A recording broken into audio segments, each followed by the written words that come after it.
Sale al podio Miapetra Kumpula Natri, Presidente della Grande Commissione del Parlamento finlandese.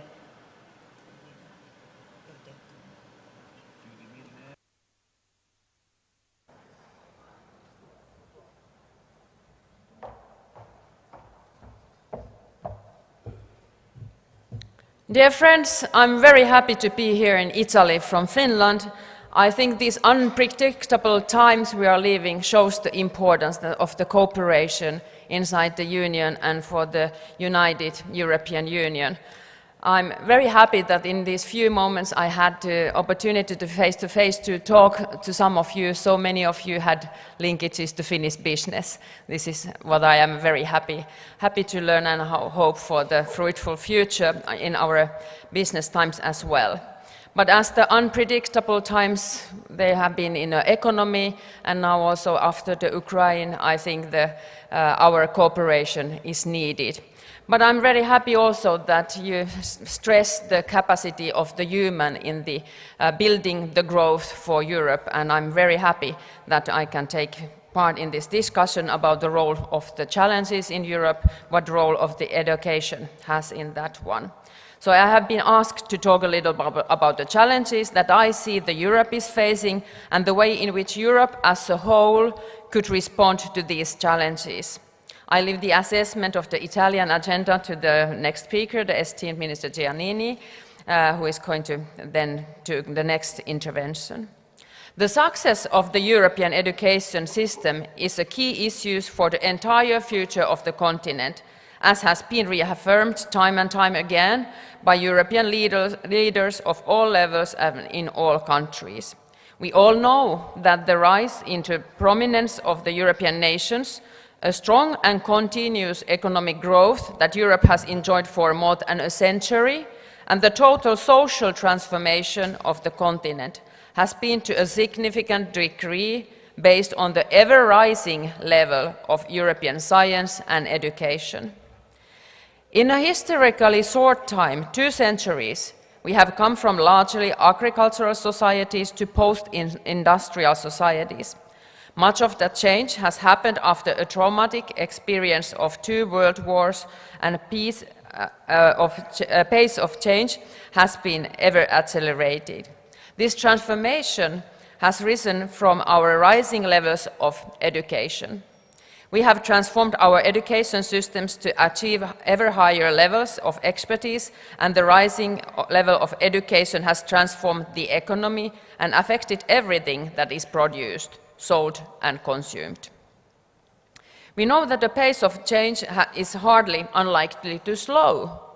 Rising nations, especially in Asia, have brought hundreds of millions of people in the global economic system, and the transformation of East Asian societies has been ever more rapid and dramatic than the change that we have experienced in Europe. This catch-up will all likelihood continue into the future, and the world is headed towards a future where the very dominant economical and cultural position enjoyed by the Europe and North America are permanently and irretrievably challenged and altered. In Europe, as our position in the world is changing, we are faced with the important questions as how to achieve a continuous productivity growth and economic growth, and to maintain some of our competitive advantage in the global division of labor. Education, from the basic skills to competence acquired by all Europeans, is in compulsory education to highest level of educational achievement, is one of the most important answers to the challenges we face.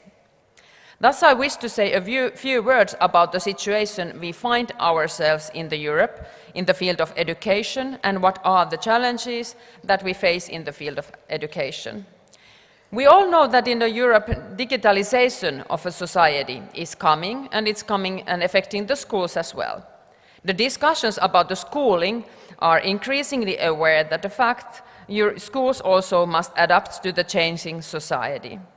New generations of digital natives are entering schools, or in fact they have entered the schools and are well on their way to the secondary education and beyond.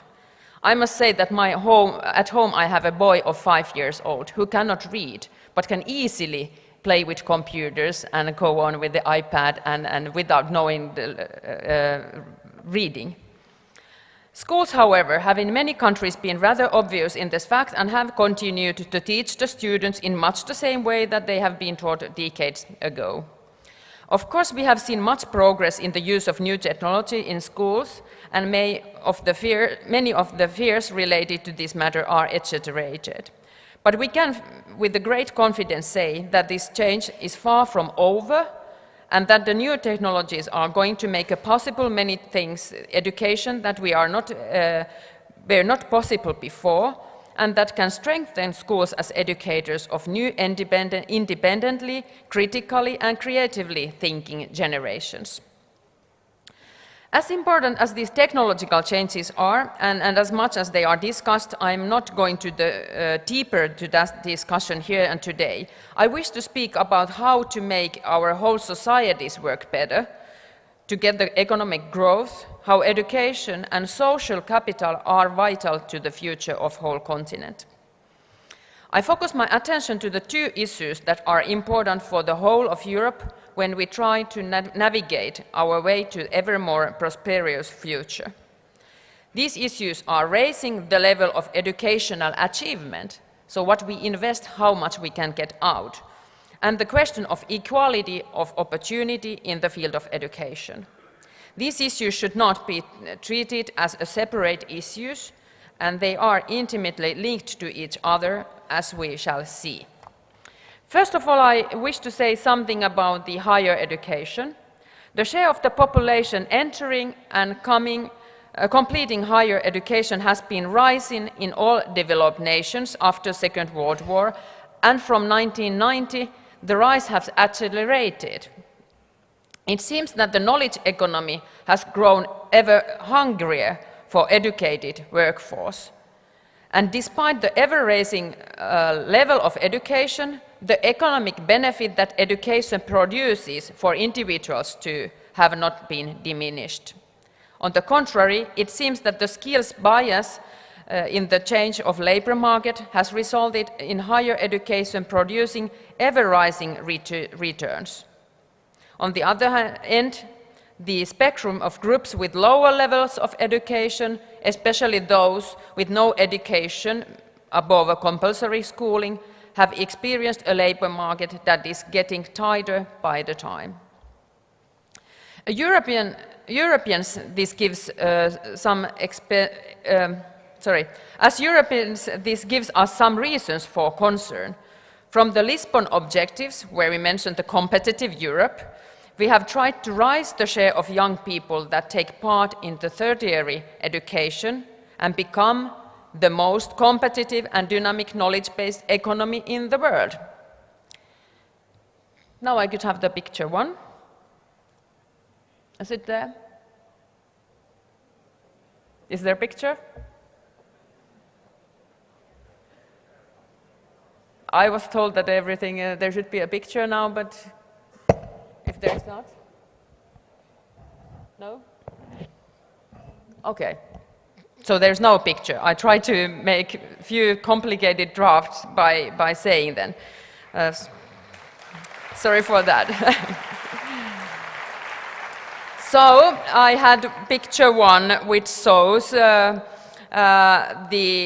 rise of the higher education, the percentage share, how many of the people in between 25 and 35 in past 20 years have access to the third level of education. All current EU countries are there presented quite well, and then I had a picture of non-EU OECD countries. The message was that in OECD, Europe is not doing that well anymore. So even inside the EU, many countries have invested so that the bigger share of the young population get the better and higher education. Some countries grow faster than the others. And I'm happy to see that Italy has seen a dramatic rise from well below 10% over to 20%. The share of the youth 25-35 who have the third level of educational experience.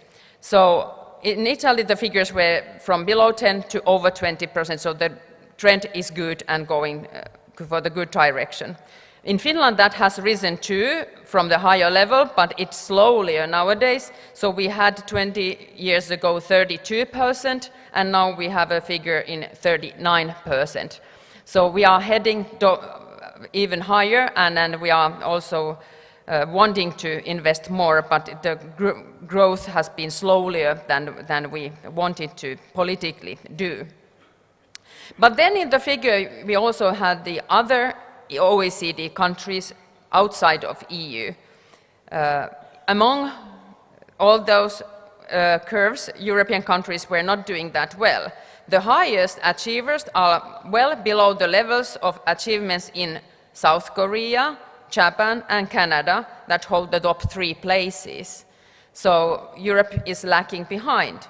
And many of the non-EU OECD countries grow much faster than the European investments on education. If we compare many of these lines, even Finland has been up there. We know that many non-EU countries have risen to the Finnish levels, many surpassing us by considerable margins. So this is not a phenomenon limited to Finland. These non-EU OECD lines are rising above the EU as a whole. There is an upside on this. On older groups, we do better, and consequently on the level of the entire working age population, catch up take much longer time. So we look at the figures of the youth educated, but then also as we have had a longer educational history, so we still have a working class that is better educated. But as you see for the future, the change of the younger groups is very dramatically and quickly changes. The same is repeated across the entire population. Europe is going to be in a very different position in a global division of labor than it is at the moment and has been for quite a while. If this trend continues, it will, I believe, have an important and significant implication for all European societies. Then I described the second graph because this was my second message. This first, that how many we educate for the higher education, and the next message is how do we, whom we teach, and the message is the equality. PISA study, which I'm happy to mention here in Italy, but also that is for proudness of the Finnish education. We have been in the top from Finland many times. The few reasons why we are on the top of the PISA educational comparison is that our teachers are well educated. All Finnish teachers are well educated. And the second one has been analyzed that we are not centrally organizing what the teachers do in the classrooms. So as you have educated teachers, they can more plan their education on the local level. And for the businessman, I want to also say that in Finland there's a good response that we do not centrally organize too much, even the higher education, because there are regional needs. The regional education can then combine their needs with the local business people and the local needs of the public sectors as well. So even with the nation less than 6 million, we have seen the regional capacity and also try to support the regional capacity with the education. So the message in the second message is that we tend to think that we have to choose in between equality and the performance. So should we train also only the top ones? And that's not true. There is an OECD data which shows clearly that those countries who have been invested on the equality have also proven their performance of their education. That was very clear, the trend that when you include all the youth generation, it also raises the performance of the education. The countries that have achieved better and higher levels of performance in 2012 than in 2003 are mostly those who really invested on the equality. And equality here is measured into terms that how much performance rises when socio-economic background gets higher. In unequal educational system, once you get from the middle class to upper middle class, your educational expectation is much better. But when you really do the equal educational for everyone, also for the working class and everyone in the society, then the result of the outcome has proven to be better.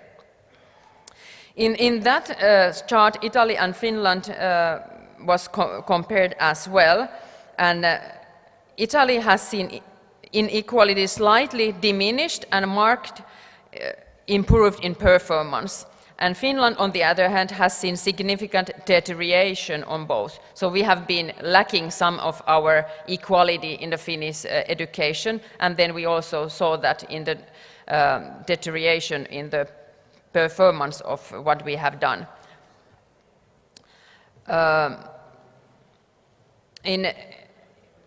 Here we can see the comparison of the Europe with the non-European OECD systems, that European system was not doing that well either. Few have achieved improved results, but many have seen learning outcomes false. Some researchers of economics of education, most importantly Erik Hanucek and Ludger Wössman, have linked the level of economic growth very closely to achievements in PISA and the preceding international comparisons. Based on their analysis, a rise in learning outcomes, one standard deviation has led to 2% higher annual per capita GDP growth in OECD countries between 1960 and 2000. So in 40 years' time, 2% annually amounts to quite a bit of difference. So a standard deviation is 2% in higher annual per capita.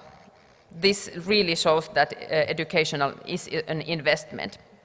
So we do have a good reason to think that lowering trend of the learning outcomes that we can be seen in many European countries can have a significant consequences for the economic growth of these countries and continent as a whole.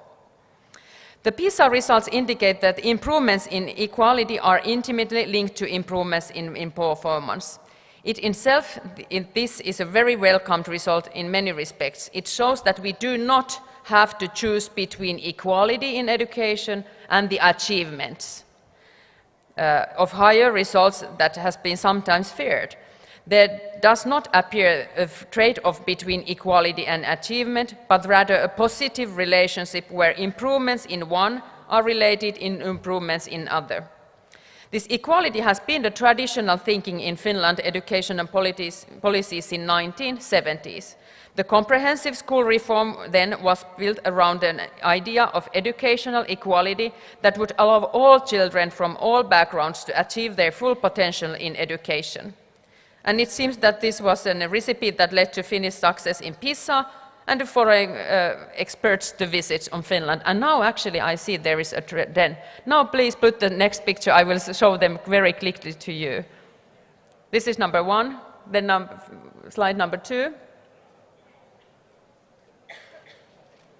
Let's see. Oh, there it is. So I will not repeat what I said because then I was taking up, but then you see the green in the bottom is Italy. Green in the bottom is Italy, and the blue is Finland up there.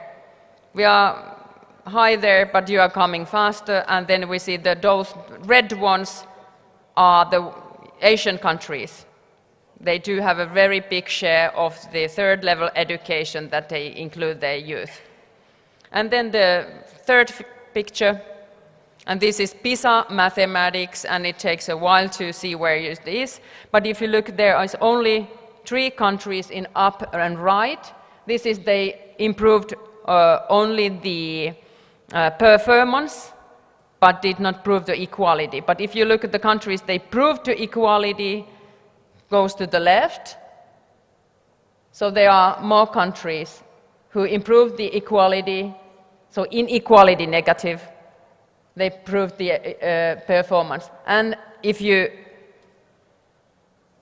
invest it only for the good, the inequality, to make the system more unequal, you go the right to the axis, so many went down for the performance. So if you only invested for the good ones, not equality to all, so then the performance drops, and that's the message of the right and bottom corner. So this was my message, what I wanted to tell you in the pictures. So the whole Europe trend of unequal education is worrying. If we remember that in Lisbon we set our achievement knowledge-based society that was capable of a greater social cohesion as well. If we are truly entering a new phase in which socio-economic background becomes, once again, a more important determinant of skills acquired in schools, the future of European social model may also be different as well. On the other hand, the link between equality and achievement in education has great promise of the whole of Europe. In many discussions, it seems as we have to make a choice between equality and excellence, between equality and growth. But in the field of education, we can not only achieve both simultaneously, but also to turn gains into equality into gains of achievements. As if we remember that importance of education for our future prosperity is growing all the time. If we remember that even between 60s and 2000, a large part of growth has been linked to the learning outcomes of schools, then we can see that the European social model, based on its own idea of equality and mobilizing of all our talent, irrespectively of a social background, into building the society to the best of their ability, it's a great strength if you can use it properly. To finish and conclude, I think European Union is not to decide what or how the schools and universities teach. But we have a common challenge to make Europe work in the future. Europe challenged by the rising regions outside of Europe. So education is our most important investment for the future. Thank you.